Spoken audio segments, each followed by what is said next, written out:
Halo, Assalamualaikum warahmatullahi wabarakatuh. Jumpa lagi dengan saya Nirmala Dewi dari SD Negeri 49 Liano, calon guru penggerak Angkatan 10 Kabupaten Bombani. Kali ini saya akan memaparkan koneksi antar materi modul 2.1 pembelajaran berdiferensiasi. Namun sebelum itu, perkenalkan fasilitator saya yaitu Ibu Iis Rosdiani, SPD, MPD, dan pengajar praktik saya Bapak Andi Sudirman, SPD, MPD.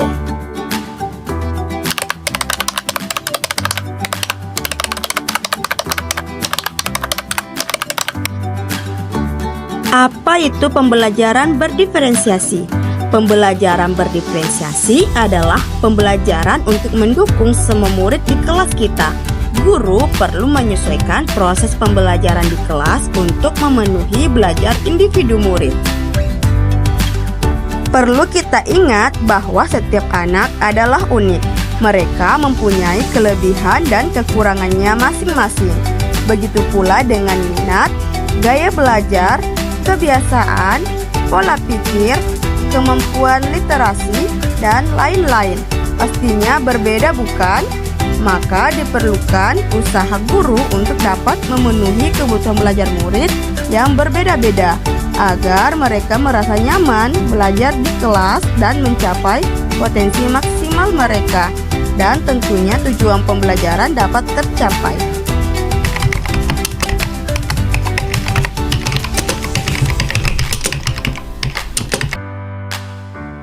Agar dapat menerapkan pembelajaran berdiferensiasi di kelas, guru harus memahami kebutuhan belajar murid dan strategi penerapan pembelajaran berdiferensiasi. Berikut kebutuhan belajar murid dipetakan berdasarkan kesiapan belajar murid, minat murid, dan profil belajar murid. Pada kesiapan belajar murid, mengharuskan guru untuk menilai pengetahuan awal dan menentukan apa yang telah murid ketahui dan di mana murid berada. Selanjutnya, minat murid. Minat setiap anak berbeda-beda. Minat adalah salah satu motivator penting bagi murid untuk terlibat aktif dalam proses pembelajaran. Dan yang terakhir, profil belajar murid. Profil belajar murid berkaitan dengan lingkungan, budaya, gaya belajar, dan kecerdasan majemuk. Kebutuhan belajar murid dapat diidentifikasi berdasarkan cara-cara berikut ini. Yang pertama, mengamati perilaku murid-murid. Yang kedua, mengidentifikasi pengetahuan awal. Yang ketiga, mereview dan melakukan refleksi terhadap praktik pengajaran. Yang keempat, berbicara dengan guru murid sebelumnya. Yang kelima, membaca rapor murid di kelas sebelumnya. Dan yang terakhir, menggunakan berbagai penilaian formatif dan diagnostik. Adapun strategi penerapan pembelajaran berdiferensiasi terbagi menjadi 3. Yang pertama ada diferensiasi konten, yang kedua diferensiasi proses, dan yang ketiga diferensiasi produk. Pada strategi diferensiasi konten, materi yang diajarkan harus disesuaikan dengan tingkat pemahaman, minat, dan atau profil belajar murid. Misalnya, menyajikan teks bacaan materi dalam berbagai variasi bentuk. Selanjutnya, pada strategi pembelajaran berdiferensiasi proses, di mana metode pengajaran yang diberikan bersifat beragam dan bebas, seperti diskusi kelompok, pembelajaran mandiri, atau proyek kolaboratif, dan lain-lain, disesuaikan dengan gaya belajar murid.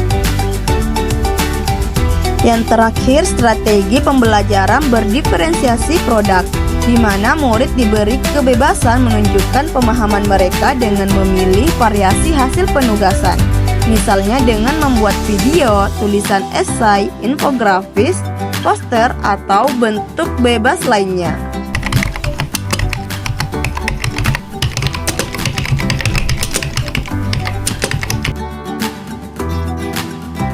Pembelajaran berdiferensiasi dapat memenuhi kebutuhan belajar murid dan membantu mencapai hasil belajar yang optimal dikarenakan pembelajaran ini dapat membantu memenuhi kebutuhan belajar murid dan penilaian yang benar-benar diprioritaskan sesuai kondisi murid.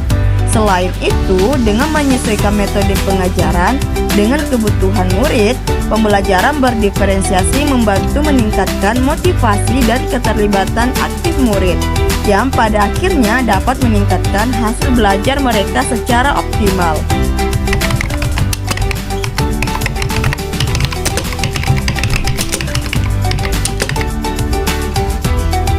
Kaitan antara modul 2.1 dan modul 1.1. Pembelajaran berdiferensiasi yang berpihak kepada murid berkesinambungan dengan pemikiran filosofi Ki Hajar Dewantara, yaitu bahwa pendidik diibaratkan seorang petani dan murid diibaratkan bulir benih yang berkualitas berbeda yang disemaikan untuk menghasilkan hasil yang maksimal. Maka guru diibaratkan petani harus memiliki banyak strategi dengan penuh ketulusan dan kesabaran dalam menghasilkan tumbuh kembang murid yang diharapkan sesuai dengan kodratnya. Adapun kaitan antara modul 2.1 dan modul 1.2 yaitu seorang guru penggerak harus berpihak pada murid, kolaboratif, reflektif, inovatif, dan mandiri dalam menciptakan pembelajaran berdiferensiasi agar dapat memenuhi kebutuhan belajar murid. Dengan demikian, seorang guru penggerak dapat mewujudkan kepemimpinan murid dengan menuntun murid merdeka belajar. Hal ini sesuai dengan nilai dan peran guru penggerak. Selanjutnya, kaitan antara modul 2.1 dan modul 1.3, yaitu sesuai dengan visi guru penggerak bahwa pembelajaran harus berpihak pada murid. Maka salah satu strategi yang dapat dilakukan ialah dengan melakukan pembelajaran berdiferensiasi. Dan yang terakhir, kaitan antara modul 2.1 dan modul 1.4. Dalam pelaksanaan pembelajaran berdiferensiasi, antara guru dan murid harus memiliki keyakinan kelas agar proses pembelajaran berjalan dengan baik sesuai dengan nilai-nilai budaya positif. Sekian pemaparan saya kali ini. Saya ucapkan terima kasih. Salam guru penggerak, tergerak, bergerak, dan menggerakkan.